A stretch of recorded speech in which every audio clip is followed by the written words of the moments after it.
Jim and I are going to be doing an 8-week program called Feeling Safe, Feeling Well. It's launching next week. It's all about how to feel safe in your experience so that you have a decrease in symptoms of physical pain, anxiety, all of that. I'm happy to answer any questions that anyone has today. Um, so yeah, it's the first time we're doing this. Um, and I'd love to get some feedback about what people want to hear from me and Jim. Um, just to give you a little bit of taste of it, we're going to be teaching about how to regulate your nervous system, how to notice what's happening with you so that you don't feel stuck in your chronic pain and your obsessive thinking. Because a lot of the time, what happens is when we're having physical pain, we just want it to go away. And so we get obsessed with the fact that it's there and it's never going to go away and this is the worst thing that ever happened to me. But really what's happening is you are in a particular nervous system state. So if we can so it's coming on now.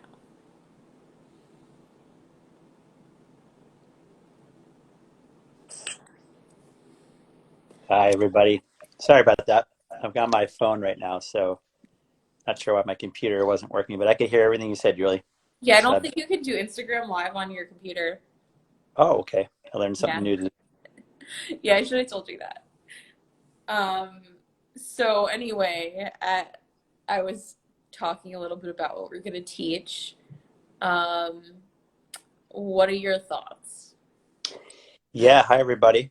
Not sure who else is on the line here, but yeah, I'm excited.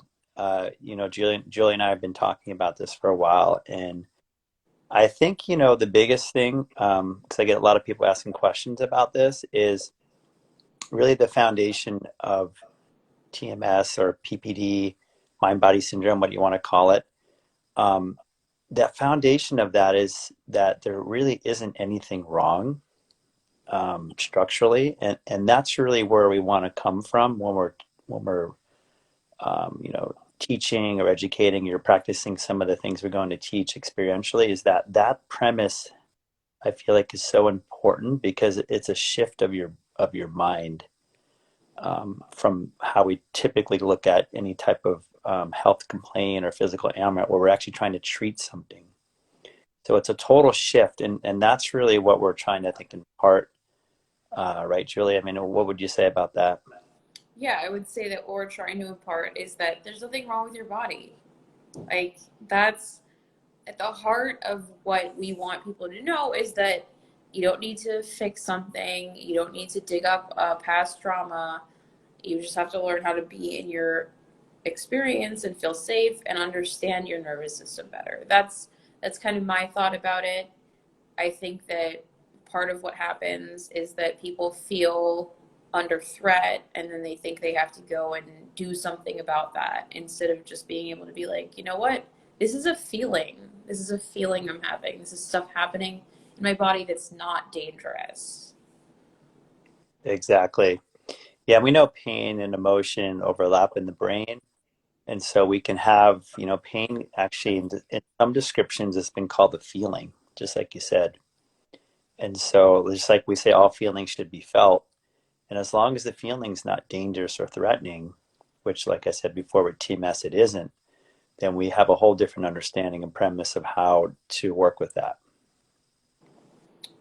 So I'd love to share a crazy experience I had last week because I think this really plays into like our whole premises. Um, Last week I meditated in three different spots in my apartment. One was one where I'm always like I stay there most of the time. Another was in my living room, and then another one was at my kitchen table. And when I went into my living room, I got really angry, and I thought something really horrible was happening to me, and all I was doing was sitting on the couch. So I literally just moved rooms in my apartment, and I had basically what I might construe as kind of like a panic attack. And then I moved to the kitchen and I wanted to run away. Like I felt like I couldn't be there. And the reason I was able to get through that experience was because I just was able to be like, these are just feelings. Nothing's actually happening to me. I actually said to myself, I'm safe right now. And it was really powerful because it proves what Jim and I are trying to teach, that it's all about just noticing your experience and feeling safe in that experience instead of getting pulled into the whole like things are horrible and I'm going to be in pain forever and this pain is like really dangerous. The more signals of safety one can send like ourselves, the better we're going to feel. Exactly. And that's a great example, Julie. I think, when you look at people's lives and what people have been through, they've been through a lot of difficult times and traumas and things. And the brain basically remembers all of that. And a lot of times is operating off of that currently. Because a lot of people, when you look at what's happening, is clearly not anything dangerous, but the brain is signaling danger. And that feeling can be overwhelming, right? And so I think that's what happens with a lot of people is that the feelings, the symptoms overwhelm people and they don't have an ability to, like you said, inject that safety into their nervous system and into their body. And that's really what we're trying to do is to build that level of safety in the brain to counteract the brain that's saying, hey, I'm not safe. There is some danger here. Totally. Does anyone have any questions? We'd love to answer them. Just gonna wait a second to see Yeah. if anyone here wants to know anything. I think Jim, one thing that I has come up a lot that I've heard is that people are worried that this is the same as somatic tracking. Yeah, I know. I've heard that too. And somatic tracking, I mean, I have a somatic tracking on my YouTube channel and quite popular. And I think it's a great sort of technique or a way to get in touch with pain or symptoms in a different way. But ultimately, what we're doing is going beyond that, right? We're going beyond just somatic tracking to a greater understanding, not only intellectually, but also just in your body, in your soul, in your mind, knowing that you're actually okay. I mean, that has to seep in at a deeper level because otherwise, people all the time say, "Hey, yeah, I know I'm okay. I understand this," but but it hasn't seeped in enough to where they're actually living that experience in a different way. Right. So I think what you're saying, Jim, is that a lot of people have an intellectual understanding that they're safe. They don't have a felt sense of safety in their experience. 100%. So Live to Clean says, so is it not looking for that childhood stuff so many talk about? No, we're not really looking for childhood stuff. We're really looking in the present. I mean, I'm a trauma therapist, and so I talk to people about their childhoods a lot. But this program is not about digging up childhood stuff. It's really just about present day, how to feel safe in your experience today. Jim, what do you Yeah. think?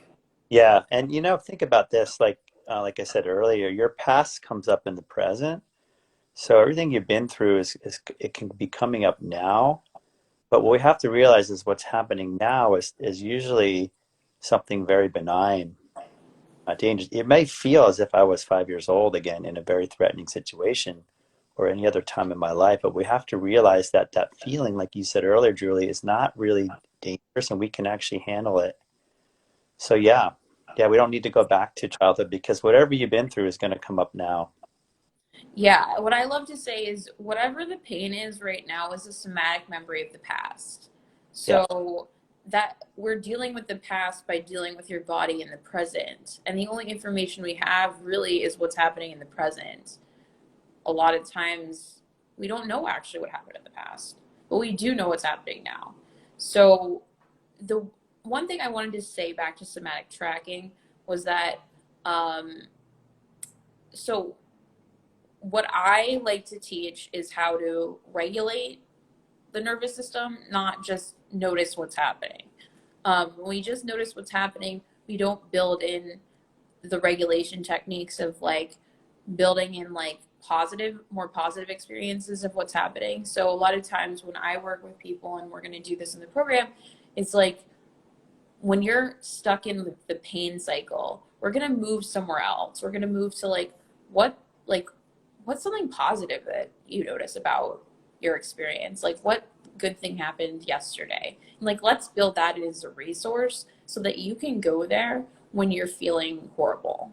And so that isn't somatic tracking. That's a really direct intervention, whereas somatic tracking is more passive. Yeah, exactly. And the brain is so programmed or habituated or conditioned to basically go to the negative. We're built for that, for survival. So it's going to accentuate the negative, and especially with pain or symptoms or high level feelings and emotions, a lot of times that brain is hitting off catastrophizing thoughts, ruminating thoughts, and that's just priming or fueling the pump, which creates more of the same in the body. Oh, thanks for the comment, Lived Clean. Hope you sign up. Um, so, Jim, is there anything else that you feel like we need to impart to people? Um, Yeah, I mean, I think so for the course, guys, right now it seems like it's going to be a fairly intimate group.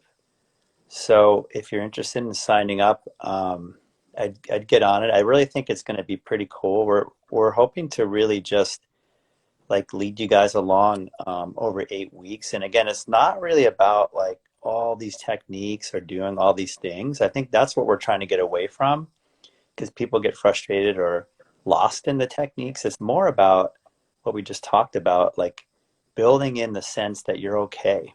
And that can cause a huge shift in your system, just coming from that viewpoint and really living from that viewpoint as much as you can. Jim, do you want to talk a little bit about how you got over TMS?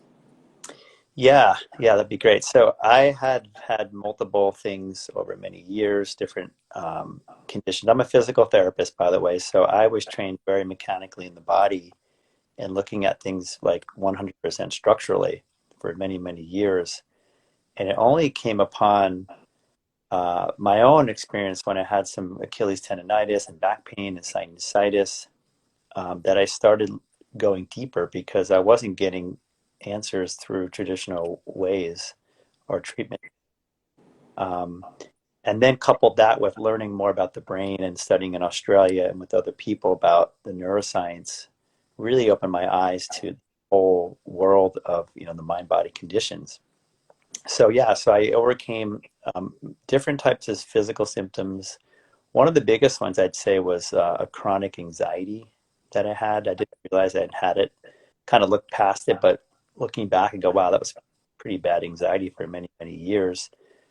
But I think the biggest aha moment in all this journey, and I've had a long journey of many different treatments, many different things, been around the world, training and learning, is I pretty much at one point had to get rid of all that. It's almost like you accumulate all these techniques and things, and then you just realize I don't need them anymore, and you put them down.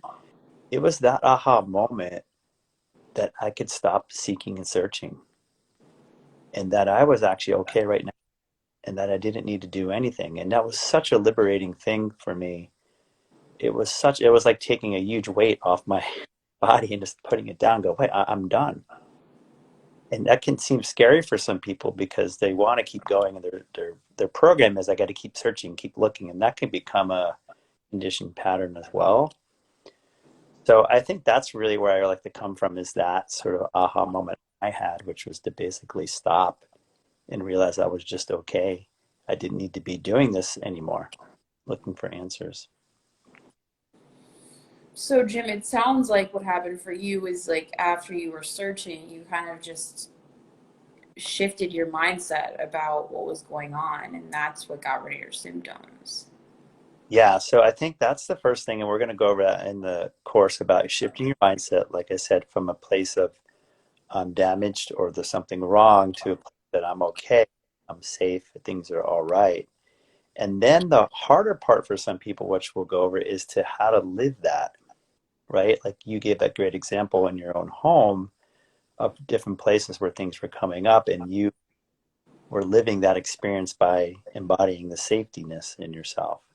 So I think that's it. It's like the first step is understanding, believing, knowing intellectually, and then taking the next step, which is actually living that experience. That's where the power comes from. So yeah, Right. It's a felt sense of safety with while always knowing that you're going to be triggered. Like I think that a lot of people think that they can live in a world where they're not triggered. That's not reality. So it's how to notice that you're triggered and notice that it is a trigger. Like nothing actually dangerous is happening. Like a trigger isn't necessarily dangerous. Usually it's not. It's just like, oh, I got triggered. Okay. Like let's notice that. Let's be curious about it. Why did I get triggered? Okay. A lot of the time we get pain because we're triggered. Like that's really what it is. It can be, I've talked to patients that are like, I get back pain when I go to my parents' house. That's a trigger, going to your parents. So I shouldn't go to my parents' house anymore. No, you go to your parents' house and you learn that it's okay to be there. So there's not like, I think that what happens is because we have these patterns from childhood, we think that this stuff is a threat to our lives, and it's not. Like, we can survive emotional pain. I think that that's one thing I really want to impart. Like, emotional pain sucks, but that's part of being a human. And yeah, so we want to be able to experience our pain so we can live fully. When we're in physical pain, we're not experiencing our lives fully. 100%. Yeah, and just about my own life, my with the anxiety, for years and years and years, all I'd want to do is get rid of that and change it and not want it, basically at some level, run away from it or fight it, fight or flight. And I realized that I didn't need to do that anymore. That feeling was nothing. It was just a feeling, and that I could handle it and feel it and be okay with it. And that's what changed it for me. It wasn't that it went away, because there's a memory in my brain, just like there is for everybody, where that could be triggered, like you said again. But my understanding of it is completely different now. And it's very easy to know if you're in a true danger or threatful situation, right? So that's what we're going to try to teach you guys, is to realize, are you under danger or threat in reality? And if you aren't, how can we learn to be with what your brain is giving your body in terms of symptoms and emotions that are uncomfortable, and how to work with those? Totally. I think that that's exactly what we're trying to say. And it can be really hard for people.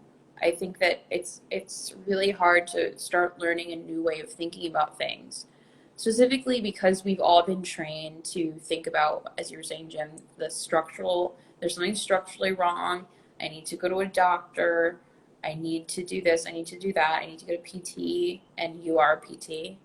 Um, and we have to kind of like cultivate a completely new way of handling when physical symptoms come up. I mean, I think that getting a medical evaluation is always important, but for me, like when I get back pain, when I get a headache, when I get X, Y, and Z, I'm not going to a doctor because I know for me that it's TMS because that's just how I do things. Like when I think I might have something more serious, I go to see a doctor, but I don't start going down a rabbit hole of like, oh, I need to do this, I need to do that. And when I see myself doing that, I stop it Yeah, because, that's the key. yeah, right, It's knowing. I mean, as a PT, like you said, having that knowledge of what I know and learned breeds some confidence and safety, right? That I can, okay, I've got this pain here. I don't need to run to the doctor, like you said. I can just kind of say, well, what happened here? What was I doing? What's going on? And if there's no physical threat or danger, then I can say, okay, I'm all right. And then we can redirect and see what else is happening.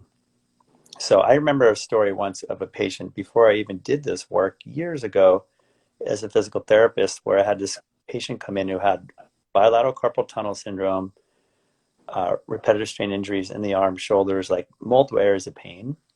and you could tell she was a very anxious, nervous lady, and she was scared. She was downright scared that she had all these problems. She went to the doctor. They, gave her these diagnoses. And I talked to her and I said, "Hey, what are you scared about? What, I can tell you're real nervous." She's like, "I think, I don't want to die." I mean, that's an extreme example. Wow. I go, "Die?" I go, "You're not going to die." I go, "You're fine. You just have some tension in your wrist and tension in your body from stress and work and life." And it must have hit her the right way, because I got a call from the doctor's office 2 days later and said, "What did you do with this lady?" And I said, "I didn't do anything. I didn't do any physical therapy. All I did was just reassure her that she was okay. And her symptoms dropped by 80%. So it can be like that. And sometimes it takes more time, right? Where we have these ingrained patterns, or we have things that have happened to us that it takes a bit longer. But that's the premise, and that really shows the power of what we're trying to do. Yeah, Jim, that's such a beautiful example. My God. And you didn't even know about this work. You Oh, talked to her. I talked to her, I listened to her, I found out what were the issues for her, not just physically but emotionally, right? And mentally. And so that was like an aha moment for me at the time. I remember that was years and years ago, but that was like, interesting. This person got better real fast, and I didn't do one thing. I didn't touch her body. I didn't manual therapy, no exercises. So I just wanted to check in. Does anyone have any questions right now? We're happy to answer them. Um, I'll just share a little bit about all of the syndromes I had. I had ulnar neuropathy. I had fibromyalgia. I had, uh, oh my God, sports hernia. I tore my rectus abdominis. I had bilateral hip impingement. Um, what else did I have? I didn't have any. My MRI of my back didn't show anything. I had chronic sinus issues, chronic ear infections, um, chronic colds, um, headaches. I mean, I basically You have the whole list there. I had I had IBS. I forgot that. I mean, it was like really crazy. I was sick all the time. I remember when I was in college, I couldn't get out of bed for about a week or so because of my back pain. And I remember one of the most helpful experiences I had was I went to see a sports medicine doctor, and he said, "Whatever you do, don't get an MRI of your back. They're going to find something. Don't do it." And I was like, "But shouldn't I get an MRI? Is there something wrong? I'm in so much pain all the time." It's like, don't do it. And that was a really good doctor, I think. Um, because even though I eventually got an MRI about 6 months later and they didn't find anything, fortunately. But I was like, I usually don't talk about this part of my journey because my journey really felt like it started when I was having pelvic pain. But like, I had this horrible bout of back pain in college, but I had back pain my whole life. But this was like a different back pain. And what was going on in my life was that I was taking the GMAT because I wanted to apply to an Ivy League business school while I was still in college, interviewing for very competitive internships. Um, I was having problems in my romantic relationship at the time. It was like a lot. Like that's why I was in pain because I was stressed as hell. And what was cool about it was eventually, about like a year later, the back pain just kind of went away. I mean, I still had my normal fibromyalgia back pain, but I didn't have that back pain. Um, but I remember I had like those like seat cushions that prop up your back. I had all of this stuff. I had all of this stuff. And I went to plenty of physical therapists. I got massages every week. I did acupuncture, and nothing helped. And then it just kind of went away. It was so weird. Um, but what I can say today is now that I've learned how to be like safe in my experience and notice that what I'm experiencing is just somatic memories from the past, and then I'm having some feelings, which are feelings are just feelings. Um, I don't get those kind of like syndromes anymore. Um, and when I see myself going down some kind of rabbit hole, I said this earlier, um, I stop it. Like, I'm like, oh, I'm doing that again. Like, Yeah, it's a pattern, people. It's a pattern. it's a pattern. Yeah, and and we'll talk about this in the course, is that there's reasons for this in the brain why this happens. There's different parts of our brain, and this sort of older part of the brain that stores memories and deals with emotions is way faster than the conscious part of our brain that chooses a choice or a response. And so that's why we said earlier about, it's more about how you're handling what happens, because you can't control this part of your brain that might give you symptoms, or it might give you some uncomfortable feelings or emotions. So that's part of the understanding of this, is that allows people to move forward, just go, wait a second, okay, I really don't have any control over this part of my brain just trying to protect me or overprotect me, but I do have control over my choices and my responses, like you said, to step out of these patterns. And so that's really important. You made a good point with that, Julie. That's something we'll be going over in the course. So Sin asked, do you guys recommend meditation? My answer is a big fat yes. Yeah, big meditation background myself. Vipassana meditation for years. I've done like 3 10-day silent retreats, which was crazy, by the way, and a whole bunch of other meditation. But I'll tell you what, you don't need traditional meditation necessarily to get better. This is a little bit different. I wouldn't say the Vipassana meditation actually cured me of anything. It's helpful to build that awareness. So that's really where I think meditation comes in, is building the parts of your brain, the mindful parts of your brain that we know are weak or can be weak with people in chronic pain. So I recovered without meditation. However, I've cultivated a meditation practice over the past 6 years, and I think that it's great. I just last night finished an 8 week mindfulness based stress reduction course. I highly recommend it. Jim's done it too. Yep. Um, and I'm actually going on a silent retreat this weekend. So I think that it's great. I think it's really hard. And All right. I think that people have really weird expectations about meditation. I guess I was guilty of this when I started meditating too, that there's this expectation that there's a way to meditate correctly and that one has to clear their mind. Um, I just want to say, like, if you haven't meditated yet, it is not about clearing your mind. It is about noticing that your mind is crazy And it's okay. and it's okay.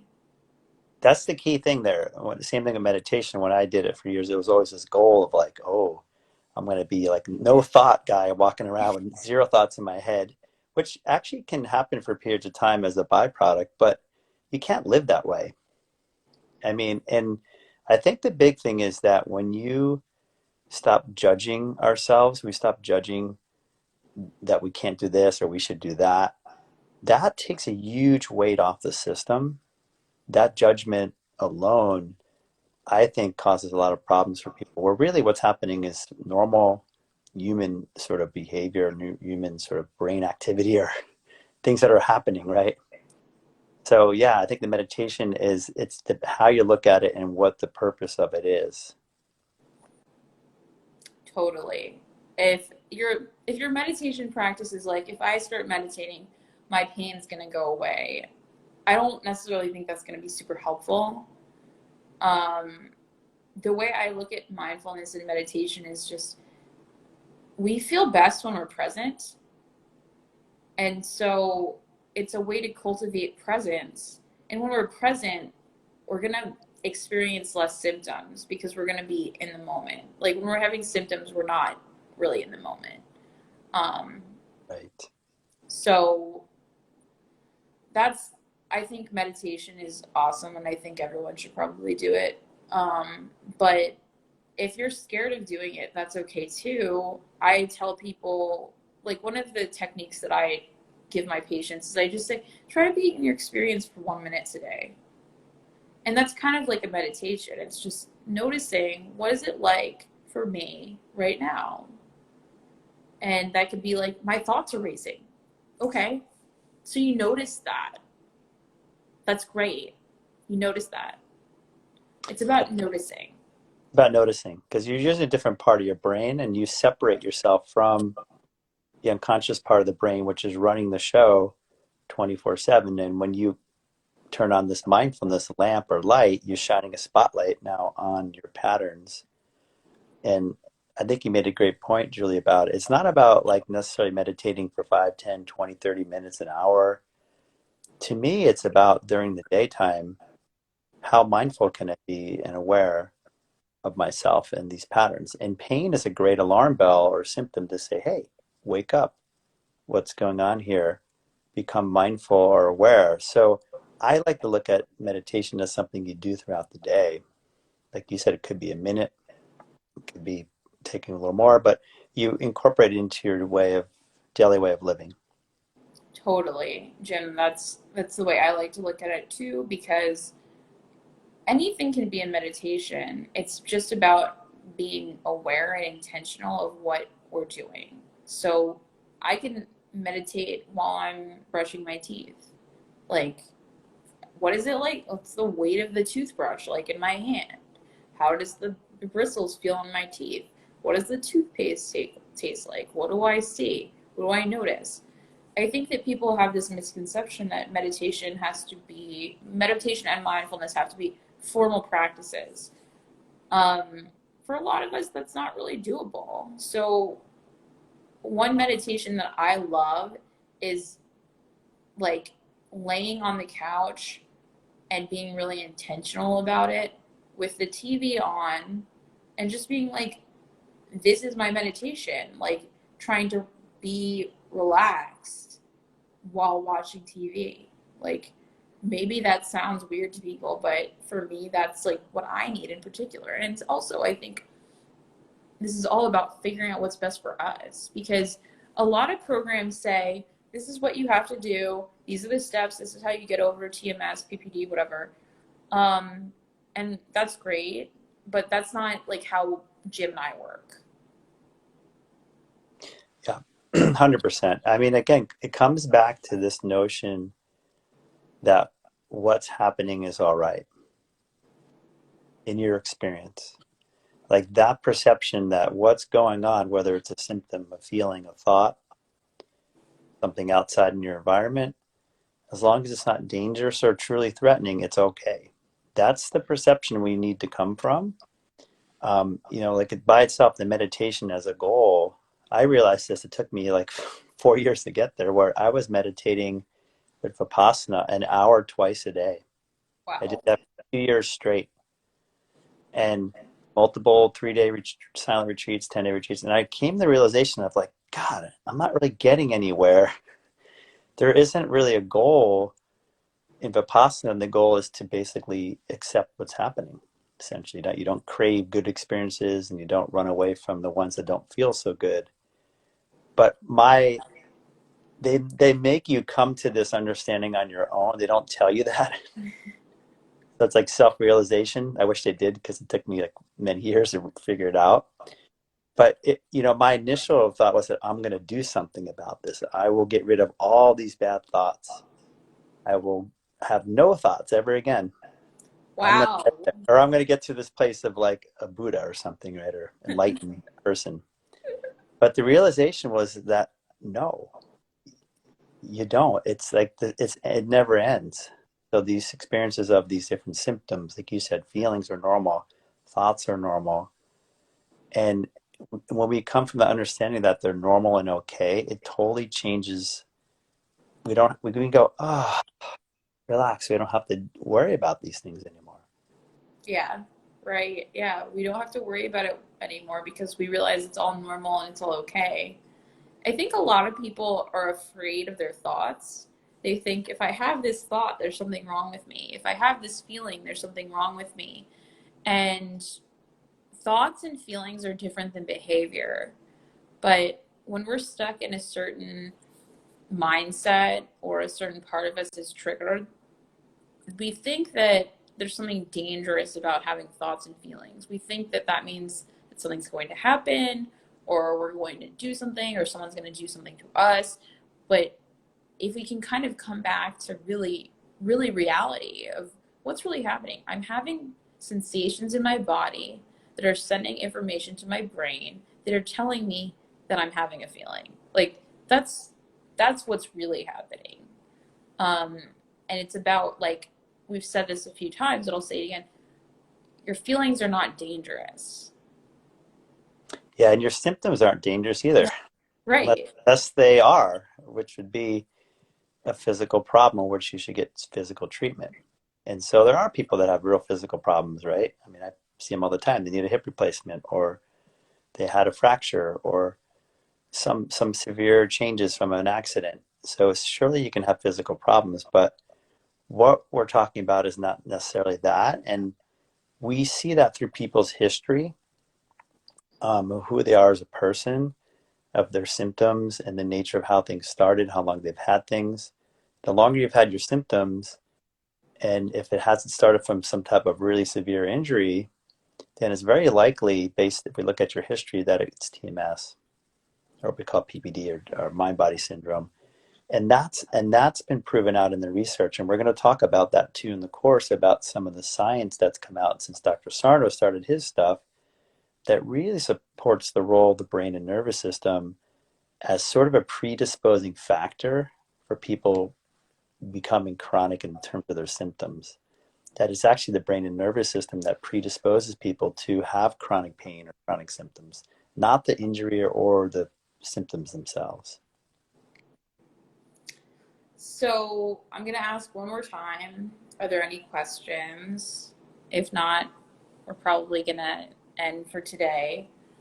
Um, uh, I think we're probably going to be able to post this on Jim's YouTube channel if I can download it and figure that out. Um, and yeah, I mean, thanks everyone for coming. We're really excited about this. I hope you'll join us. Yeah, sign up. There's on my page, the Pain PT, right in the front page is a course sign up, and you can just fill out a little intake form or a little expression of interest form, and then we'll get back to you with a more lengthier form to fill out, where we can just kind of look at your history and what you've been through, make sure you're a fit for the course, and then we're going to send out sort of invoices for the course in the beginning of the new year to pay for it. There's also a link on my bio on Instagram. It's under my link tree. I think it says group coaching. So if you want to click that way, that works too. Yeah, we're really excited. Hope you'll join us. Thanks, everybody. Bye. Bye.